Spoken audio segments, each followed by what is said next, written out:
So ask a question అని contest run చేయడం జరిగింది. సో అందులో 3 ది బెస్ట్ క్వశ్చన్స్ని మేము చూస్ చేయడం జరిగింది. సో దానికి మీరు ఇప్పుడు ఆన్సర్ చేయాలి. ఆ క్వశ్చన్ స్క్రీన్ మీద ప్లే అవుతాయి ఇప్పుడు. మా ఆ క్వశ్చన్స్ ఆన్ స్క్రీన్ ప్లీజ్.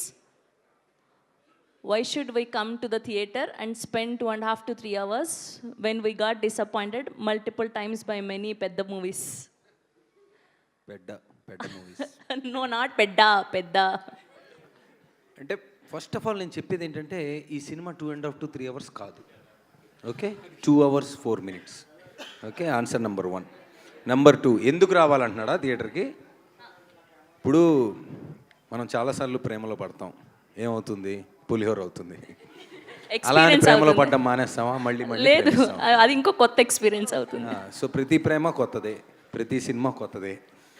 ఎందుకు రావాలి అనే దానికి ఇప్పుడు మీరు టీజర్ చూశారు, ట్రైలర్ చూశారు, ఆన్సర్ మీకు ఆల్రెడీ తెలుసు. అంటే నేను ఈ క్వశ్చన్ అడిగినప్పుడు పొద్దు నుంచి మా గ్రూప్లో చాలా డిస్కషన్లు జరుగుతున్నాయి. నాకు వచ్చే క్వశ్చన్ లాంటివి మిగతా వాళ్ళకి ఎందుకు రావట్లేదని doubt. Because you are our love guru అని కాదు, లవ్ గురు అని కాదు, అంటే ఒక తుంటరితనం నాలో ఉంది అని తుంటరోళ్ళే ఎక్కువ నాకు రెస్పాండ్ అవుతూ ఉంటారు మీలాగా కదా. ఇది నా క్వశ్చన్ కాదు. అదే సో టు ఆన్సర్ అని పేరేంటి? ఐడి కూడా ఇచ్చారా? ఐడి చెప్పాలి, లేకపోతే ఊరుకోరు. ఇచ్చారా ఐడి ఇవ్వలేదు, స్పెషల్గా మీకు వాట్సాప్ చేయమని చెప్తాను. ఎందుకు రావాలి అంటే మ్యాటర్ ఉంది.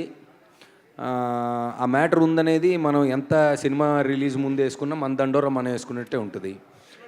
సో దానికి ఒక రకంగా ఏం చెప్పాలంటే ఏ సినిమా అంటే ప్రొడ్యూసర్ యాంగిల్లో చెప్పాలంటే సినిమా రెడీ అయిన దగ్గర నుంచి ఒక 100-150 మందికి మామూలుగా సినిమా దాచుకుంటూ ఉంటారు రిలీజ్ డే వరకు. మహా అయితే 1 day ముందు ప్రీమియర్స్ వేస్తుంటారు. కానీ మా ప్రొడ్యూసరు మొత్తం అందరికి చూపించారు. అంటే యాక్టర్స్ ఫ్రెండ్స్, మీడియా, పిఆర్, చాలామంది ఇన్ఫ్లుయెన్సర్లు ఇలా షోల మీద షోలు వేస్తున్నారు. ఎందుకంటే ఆయనకి అంత ధైర్యం ఉంది. సో తీసిన వాడికి, డబ్బులు పెట్టిన వాడికి అందరికంటే ఎక్కువ టెన్షన్ ఉండాలి. ఏంటి పరిస్థితి, వస్తే ఎంత వస్తాయని. సో మా వాళ్ళకి ఆ గొడవే లేదు, అందరికీ చూపించారు. సినిమా ఈజ్ బాగుందని అందరూ చెప్తున్నారు. ప్లస్ నేను కొత్తగా ఒకటి గమనించానండి. అంటే అందరు సినిమాలు బాగున్నాయంటారు, అందరూ ఇదిగో చూడండి అదిగో టూ మచ్ ఉందంటారు. జనాలు అంటే ప్రేక్షకులు ఈ రోజుల్లో ఎలా ఉన్నారంటే ట్రైలరు టీజర్ చూసిన తర్వాత ఓకే చాలే మాకు తెలుసు ఏముందో అని ఫిక్స్ అయిపోతున్నారు. So the comments and the questions and everything that we're getting, మేమెంతైతే చెప్తున్నామో మా దాంట్లో మ్యాటర్ ఉందని వాళ్ళు రివర్స్ చెప్తున్నారు. అరే చాలా రోజుల తర్వాత అంటే మాకు ఓవర్సీస్ నుంచి వచ్చిన రిపోర్ట్స్ అంటే రెస్పాన్స్ కానివ్వండి, జనరల్ ఇన్స్టాగ్రామ్ సోషల్ మీడియాలో వచ్చిన రిపోర్ట్స్ ఆర్ జనరల్గా అంటే ఒక వైబ్ ఉంటుంది కదా సినిమాకి. సో మేమెంత ధైర్యంగా ఉన్నామో ఒక ట్రైలరు టీజర్ చూసిన తర్వాత అంటే ఇండస్ట్రీ వాళ్ళు అనుకోండి లేదా కామన్ ప్రేక్షకులు అనుకోండి, ఏదో మ్యాటర్ ఉందబ్బా దీంట్లో అని ఫిక్స్ అయి ఉన్నారు. సో మీకు కూడా అలా అనిపిస్తే రిలీజ్ ముందే ఫిక్స్ అయ్యి రండి, లేదంటే రిలీజ్ అయిన తర్వాత చూసిన వాళ్ళని అడిగి అప్పుడు ఎలాగో వస్తారు కాబట్టి ఇంకా మీ ఇష్టం. ఇగో తమ్నేలలో నేను అడిగినట్టు వేయకండి ప్లీజ్ దయచేసి. మళ్ళీ అది ఆడియన్ క్వశ్చను అది. Okay, next question please. మూడిటికి నేనే ఆన్సర్ కాదు కదా. ఆ కట్ అయిన సెన్సార్ డైలాగ్ చెప్పన్నా మీకే ఇది.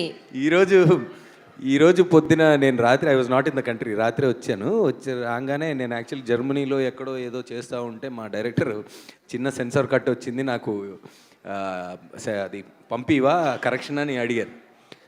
సరే నేను ఫస్ట్ నాకు పంపినప్పుడు నేను బోటు మీద ఉన్నా. ఆ బోట్లో సైలెంట్ రూమ్ ఒకటి చూసి పంపి అన్నా అన్నాడు.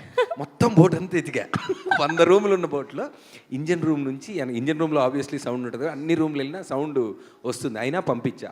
ఇది వర్కౌట్ అవ్వట్లేదు, సరే ఈ వర్డ్ మాత్రం నేను పెట్టి పంపిస్తాను because we need censor approval, తర్వాత మళ్ళీ చూద్దాం అన్నాడు. నెక్స్ట్ టైం అడిగారు, అప్పుడు బస్సులో ఉన్నా, అప్పుడు కుదరలా. సరే మొత్తానికి నిన్న మ్యూనిక్లో ఒక రెస్టారెంట్లో ఉంటే, ఒక పంజాబీ రెస్టారెంట్లో వాడు ఫుల్ సౌండ్ పెట్టాడు. వెళ్ళి వాడిని భయ్యా కొంచెం సౌండ్ తగ్గిస్తే రికార్డ్ చేసి పంపాలంటే వాడు తెలుసు వాడు గుర్తుపట్టి, సరే ఒక రూమ్లోకి వెళ్ళి పంపించి ఇది ఓకే అనుకున్నా, అది అవ్వలే.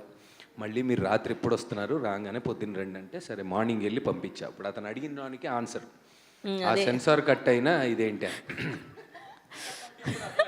ఇదంతా కాదు మ్యాటర్ రా ఫస్ట్ అని మేము అనుకున్నాం చాలా దాశాం లోపల అని, కానీ బయటికి లాగేస్తున్నారు.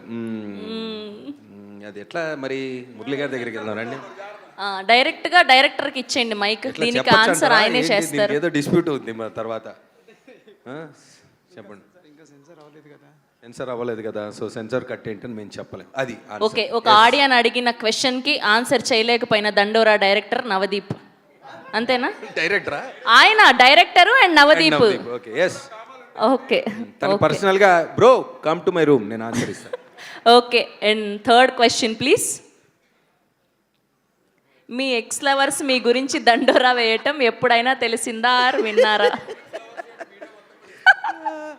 మీ ఎక్స్ లవర్స్ మీ గురించి దండోరా వేయటం మీకు ఎప్పుడైనా తెలిసిందా ఆర్ విన్నారా?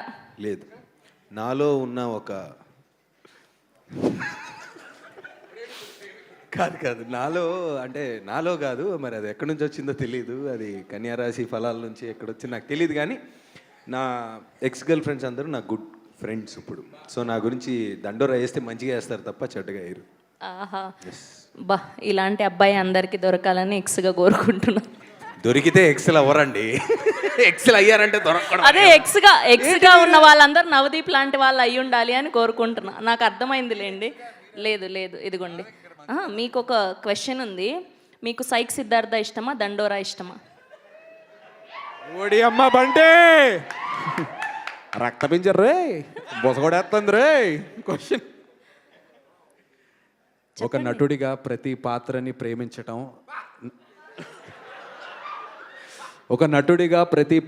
ప్రేమించటం, నా యొక్క వృత్తి ధర్మం. సో నాకు దండోరాలో విష్ణు ఎంత ఇష్టమో సైక్ సిద్ధార్థలో సిద్ధార్థ అంతే ఇష్టం. బా, నిజంగా ఒకసారి గట్టిగా చెప్పట్లండి. ఒక నటుడు ఇలాంటి ఒక మాట చెప్పినప్పుడు దాని ఇన్స్పిరేషన్గా, మోటివేషన్గా, యాస్పిరేషన్గా, అది తీసుకోవాలి. అర్థమైంది. చాలా చక్కటి చిక్కటి థ్యాంక్ యూ శ్రవంతి గారు. ఇంతకు ఏదో అన్నారు ఎక్స్ అని, అది ఏదో మిక్స్ అయిందిలేండి. పర్లేదు, నా మనసులో ఏముందో అందరికీ అర్థమైంది. Thank you so much. So